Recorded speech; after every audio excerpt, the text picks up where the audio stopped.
ikan temitu karaiku inakti jadi saksi karena nakti sabi karai.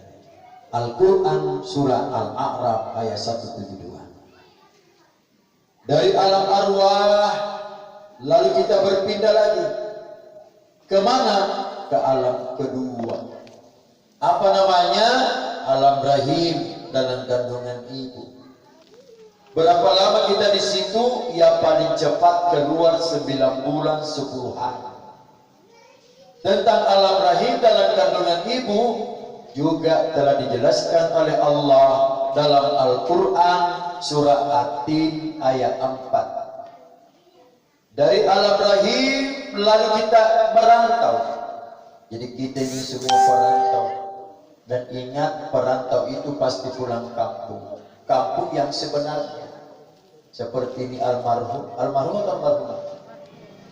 Seperti almarhum kodong sudah pulang kampung. Kampung yang sebenarnya. Kita merantau kemana sekarang? Ke alam ketiga. Apa namanya? Alam dunia. Berapa lama kita di dunia ini? Ya tergantung dari kontrak kita dengan Allah. Kunna nabita kipina wa umurna insyaallah 63. Itu batas umur umatnya Nabi. Tetapi kalau ada yang melewati umur daripada baginda Rasulullah sallallahu alaihi wasallam, berarti alhamdulillah, berarti kita telah mendapatkan bonus dari Allah. Tetapi kalau di bawahnya umurnya Nabi, di bawah umur Nabi 63, di bawahnya itu berarti itu adalah diskon. Kalau lewat bonus, di bawahnya diskon. Tentang alam dunia juga telah dijelaskan oleh Allah dalam Al-Quran surah Al-A'raf ayat 24. Dari alam dunia lalu kita berpindah lagi kemana? Ke alam keempat. Apa namanya? Ya kalau bahasa di dunianya, bahasa umumnya namanya alam kubur. Tetapi di sisi Allah namanya barzakh. Apa itu barzakh? Bukan di dunia, bukan juga di akhirat. Disitulah kita menunggu sampai datangnya hari kiamat.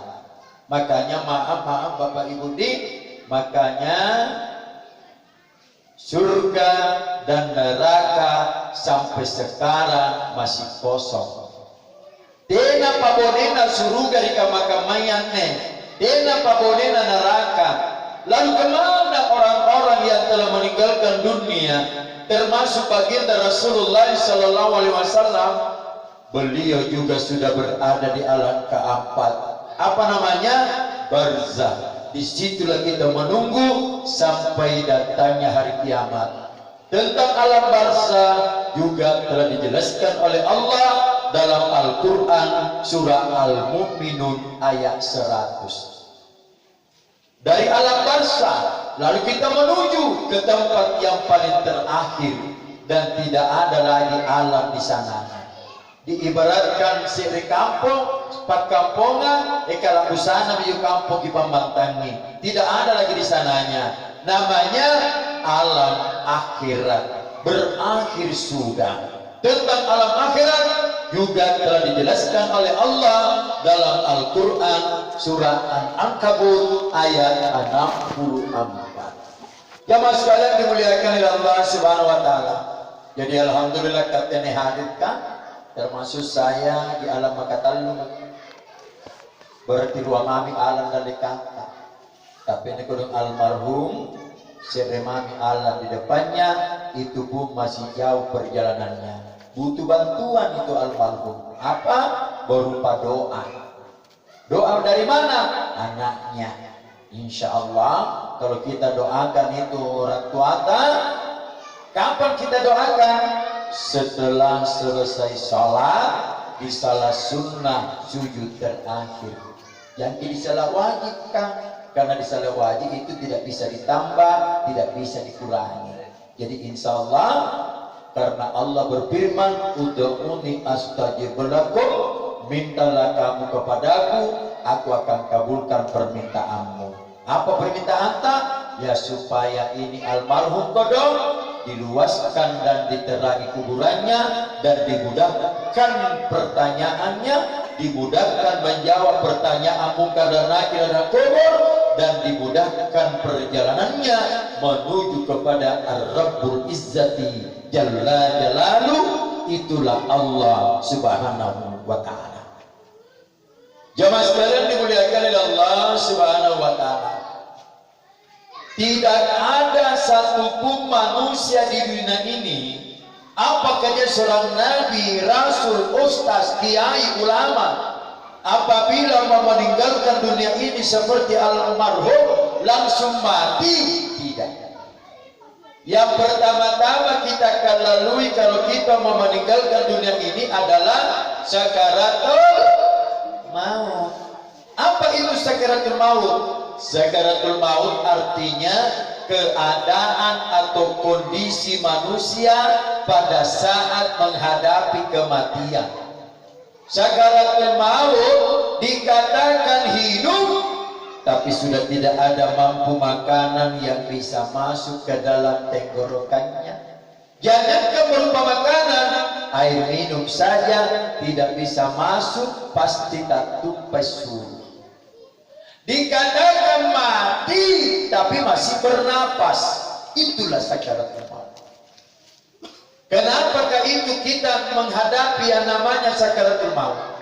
Karena sakaratul maut adalah ujian yang paling terakhir dan yang paling terberat di antara seluruh ujian yang diberikan oleh Allah kepada kita sebagai hambanya. Sakaratul mautlah ujian paling terberat. Kenapa dikatakan paling terberat itu sakaratul maut? Karena sakaratul maut adalah babak penentuan. Apakah kita kembali kepada Allah atau sebaliknya kita ikut iblis laknatullah? Apakah kita meninggal dalam keadaan husnul khotimah, baik di penghujungnya, ataukah sebaliknya kita meninggal dalam keadaan su'ul khotimah, jelek di penghujungnya?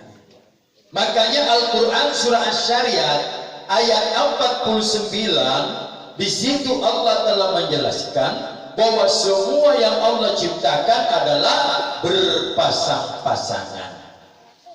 Di antaranya adalah hidup, hidup pasangannya adalah maut atau mati. Nah, makanya kalau sakarat nanti jamaah punna mada kisah lagi dua rupa jadi. Pertama, niat tahu dijemput nyawa. Kedua, niat tahu dicabut nyawa. Jadi terserah dari kita sebagai umat anak kita, kira nak pilih eri kini jemput nyawata ataukah eri kini cabut nyawata. Kira-kira jamaah yang mana bagus kita pilih, dijemput nyawata ataukah dicabut nyawata? Dijemput, subhanallah. Di mana-mana jawaban ini sama. Tidak ada jamaah itu tano kan apaku kira nak pilih dijemput atau dicabut. Tidak boleh bang langir jawab karena dicabut.